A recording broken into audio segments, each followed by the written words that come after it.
For a healthy pregnancy सबसे पहले patient who is planning a pregnancy, the girl who is planning a pregnancy, उसको pre conception counselling के लिए अपने doctor के पास जाना चाहिए।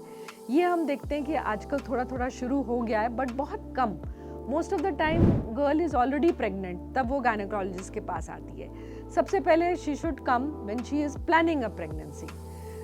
Doctor will start folic acid, but we do some simple test, जैसे उसका हीमोग्लोबिन क्या है, उसका ब्लड ग्रुप क्या है, उसको थैलेसीमिया तो नहीं है। थैलेसीमिया आपने सुना होगा, उसमें हीमोग्लोबिन हमेशा कम रहता है। उनको पता भी नहीं कि हमें थैलेसीमिया है, क्योंकि अगर both husband and wife are thalassaemia minor तो बच्चे में नुक्स हो सकता है, थैलेसीमिया मेजर हो सकता है। इसलिए ये सारी चीज़ें पहले पता हो जानी चाहिए। इम्यूनाइजेशन स्टेटस, हमें इम्यूनिटी है। एक जर्मन मीजल्स आपने सुना होगा, रूबेला, चिकन पॉक्स, तो कुछ टेस्ट होते हैं जिससे हमें पता चल जाता है कि the girl who is planning a pregnancy is she healthy और नॉट। एंड इन सब चीज़ों में low vitamin D levels, anaemia, thyroid, diabetes, hypertension, ये अगर चीज़ें पिकअप हो जाएं और इनका ट्रीटमेंट प्रॉपरली स्टार्ट किया जाए, then she is in a healthy way, मतलब वो स्वस्थ होगी। और जैसे कहते हैं स्वस्थ माँ तो स्वस्थ बच्चा, तो ये हमारा एम होना चाहिए बिफोर प्रेगनेंसी कि द गर्ल जो प्लान कर रही है अपनी प्रेगनेंसी, वो हर तरह से स्वस्थ रहे। नंबर 2, अब वो जब प्रेग्नेंट हो गई है, प्रेगनेंसी होते ही प्रेगनेंसी टेस्ट करा है, she must go for again some a few tests. ये टेस्ट भी सेम टेस्ट होते हैं जिससे हमें पता चलता है that the mother is healthy. Then she should book herself in a good hospital. Now मैं इसलिए ये कह रही हूँ कि छोटा हो या बड़ा हो, अगर हॉस्पिटल में फैसिलिटीज़ हैं for and she finds that she is high risk. For example, lady को डायबिटीज़ है और अब उसने अपना शुगर अंडर कंट्रोल किया और अब वो प्रेग्नेंट है। सो एवरीवन थिंक्स कि okay I will go and get my self check, but she should go and meet the gynaecologist. अगर गायनेकोलॉजिस्ट बोलती हैं कि आप देखो हाई रिस्क प्रेगनेंसी की कैटेगरी में हो, तो वो उनको रेफ़र करती हैं कोई ऐसे सेटअप जहाँ पर सारी सुविधाएं हैं, ICU facility, then neonatal intensive care, blood bank, endocrinologist भी साथ में हो, तो फिर हमें उसको प्रॉपर केयर मिल सकता है during that pregnancy. So whole aim is that she has to be in the best frame of mind, she has to be in the best of health to plan the pregnancy. Number 3, also I find कि जो plan कर रहे हैं या जो pregnant होके आते हैं फर्स्ट 3 months में, we find that they have no idea about the kind of diet and exercise they have to.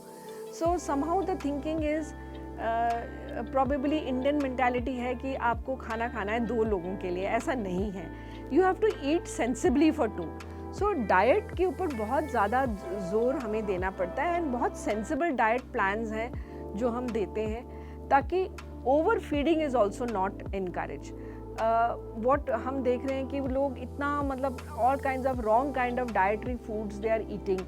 साथ में इतने मिथ्स होते हैं घर में, जैसे गर्ल प्रेग्नेंट हो जाती है सब लोग अपनी राय देने लग जाते हैं, साथ में गूगल में भी सर्च करने लग जाते हैं और वो सारी चीज़ें यूज़ करने लग जाते हैं। I mean I have had so many patients coming and say we can't have brinjal, तो आई कुड नॉट अंडरस्टैंड कि ब्रिंजॉल क्यों नहीं खाना चाहिए, बैंगन। तो so many myths are there, so they should jot down all their points.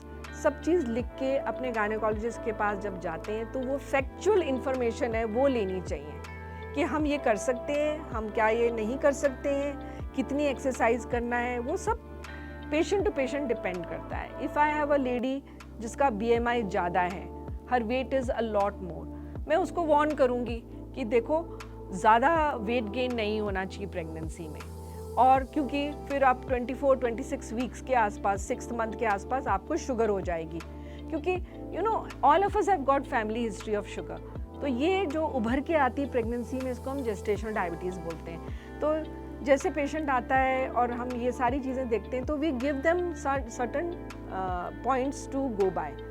So it's a good idea, patient अगर सारी अपने पॉइंट्स लिख के डॉक्टर के पास आ जाए और डॉक्टर की बातें ध्यान से सुने about diet and exercise, about the kind of activity वो कर सकती हैं, कितना घूम सकती हैं, कितना उसको करना चाहिए।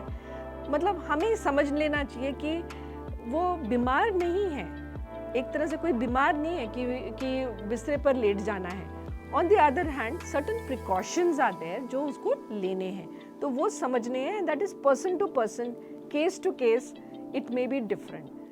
And last but not the least, when we talk about the things that the girl should do to have a healthy pregnancy, अपने डॉक्टर की बात ज़रूर सुननी है। मैं ये सुनती हूँ कि डॉक्टर ने कुछ कहा है, प्रिस्क्रिप्शन लिखा है, उसमें कुछ आयरन दे रखा है, कैल्शियम दे रखा है, विटामिन डी दे रखा है, और वो कहती हैं कि नहीं ये ना मेरा पेट ख़राब हो जाता है इसलिए मैंने खाई नहीं। अगर आपको कोई प्रॉब्लम है with the medicine, go back to your doctor, उनसे पूछिएगा कि इसका क्या ऑल्टरनेटिव है, but do not do what your doctor से। सो उनकी प्रिस्क्रिप्शन और go by what your doctor is told you to do. Remember, doctor सिर्फ आपकी भलाई चाहता है एंड आपको वही करना चाहिए जैसे आपका डॉक्टर कह रहा है।